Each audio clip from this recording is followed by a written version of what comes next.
Hello, Capricorn, Capricorn, Capricorn. Ito ang weekly reading mo. Alamin natin kung anong energies, blockages, or opportunities ang papasok sa'yo ngayong week. This is also a timeless reading na kung kailan mo mapanood tong video na ito is maaring dun pa lamang mag-resonate sa'yo. This is also a collective general reading. No, iba-iba yung mensahe, iba-iba yung cards, no, piliin lamang yung messages na makaka-resonate sa iyo at iwan or isang tabi yung hindi. Alamin natin kung ano yung energy mo for this week. Capricorn, okay, wow. This week is merong pagkakaintindihan, respeto, no, yung maganda, balanse, mutual attraction, or nagkakaintindihan kayo, pwedeng ng family mo or ng partner mo, kung may partner ka sa buhay, ganyan. So,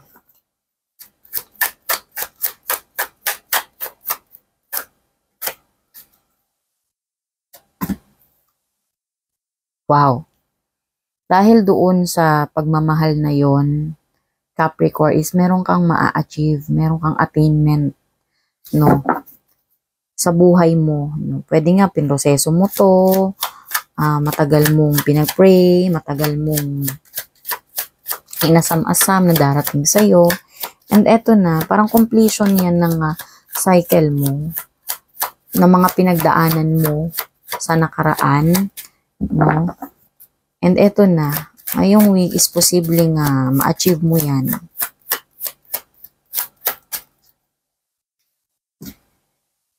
Okay, ingat lang, Capricorn.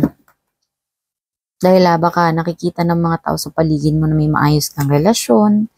And aside doon is meron ka pang material things, earth ailment na ma-achieve sa buhay. Ganyan, pwedeng promotion, pwedeng pagtaas ng sahod, pwedeng pagiging regular, no? Or pwedeng bagong sitwasyon mo sa buhay na mag-aangat, makakaginhawa ka. Ganyan is, ito, itong mga non-evil eye nang titrick sa'yo. No? Ingat ka lang sa bawat pinapalabas mo na magagandang mensahe ng buhay mo or magagandang nangyayari sa buhay mo, no? Baka pwedeng iwas-iwas muna, laylo muna social media, ganun. Or wag masyadong i-announce sa social media. Or even, pagsabihan mo yung family member mo na, yung mga trusted, no, na family member mo, or trusted friends mo na, kayo-kayo na lang muna yung makaalam ng achievement na nangyayari sa buhay mo, ganyan, no? Or wag masyadong maging showy. Kasi ito, nakita mo may yan, meron ng bebetray, medyo parang merong hindi totoo sa paligid mo. May kumukuha lang ng informasyon, no? Kung ano na ba nangyayari sa'yo, sa inyo, no? Yun, so ingat-ingat lang. So at some point in your life, no, sa ibang part ng iyong buhay din, Capricorn, is mahalaga yung pagkakaroon ng collaboration or teamwork, no? Or pwede nga merong mag-offer sa'yo ng bagong pagkakakitaan or bagong opportunity, ganyan, or pwede may mag-a-advise sa'yo para mas lalo kang lumago, mapabuti, ganon, kasi may achievement ka no, ganon. So sinasabi dito ng Three of Pentacles na maging open ka lang kasi pwedeng iba yung idea nila, no? At iba din yung iyong idea, or yung idea nila is pwedeng makatulong para sa'yo sa progress mo, sa growth mo, ganyan.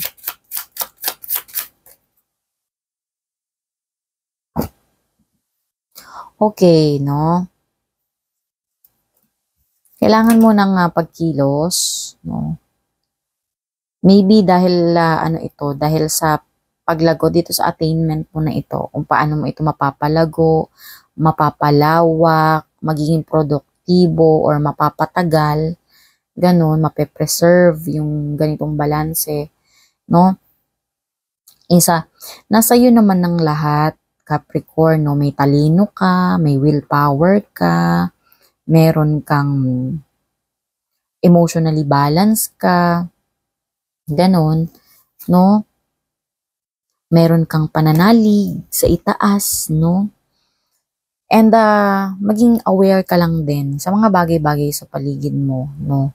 Katulad ng, yun nga, meron ditong Three of Pentacles, no?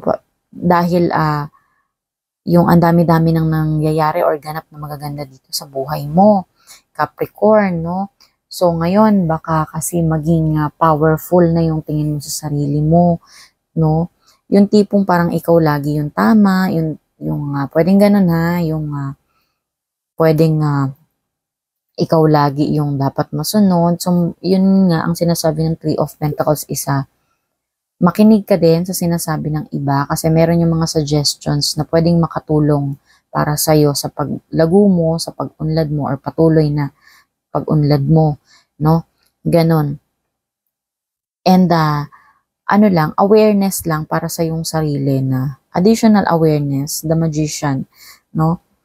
Porket nasa iyo na ang lahat isa, magkaroon ka rin ng awareness para sa sarili mo, no? Na matutong makinig nga sa ibang tao and maging aware ka sa iyong sarili. Lagi mong evaluate yung iyong sarili kung okay pa ba ikaw, balance ka ba emotionally, mentally, spiritually, or physically, no? Kailangan dito ng additional awareness para sa taong nasa paligid mo and para lalo sa iyo, sa iyong sarili. Last message. Okay. No? So yun, baka trabaho ka lang ng trabaho ngayon, no? Or dahil pinaproseso mo itong mga attainment mo ngayong week, no? Tawag nito, Capricorn, no? Magkaroon ka rin ng celebration para sa sarili mo. I-celebrate mo din yung proof of life, no? Kanina, sinabi ko dito na may nang evil eye, okay, no? Pero, tatlo to Three of Cups na. Pwedeng yung, kung talagang kailangan siyang i-celebrate, isa. Yung kayo-kayo na lang, yung mga trusted friends, no? Ganon. Or kung pwede, sa sarili mo, isa, i-keep mo siya na something na i-appreciate mo yung sarili mo, ganun, no? Hindi naman porket narinig mo to or dahil alam mo rin naman talaga sa sarili mo na maraming marites dyan, no, na pwedeng mag-cause ng evil eye, no, or ng delay sa buhay mo. Ganyan is hindi mo na i-appreciate yung sarili mo or matatakot ka na sa kanila. No, hindi ganon, no. Sinasabi dito ng Three of Cups isa, yung celebration is hindi lang naman yan na magpapaparty, no? I-appreciate mo din yung sarili mo, yung simpleng thank you self, kasi alam mo yung alam natin yung mga pinagdaanan mong hirap, ganun, no? Appreciation lang, no? Sa iyong sarili na happy ka dahil doon sa na-achieve mo, no? Dahil doon sa meron kang pagmamahal. And by the way, no, na-achieve mo itong the world card na ito, bakit? Nauna dito, ito yung flow or yung gate ng energy, itong the Two of Cups, no?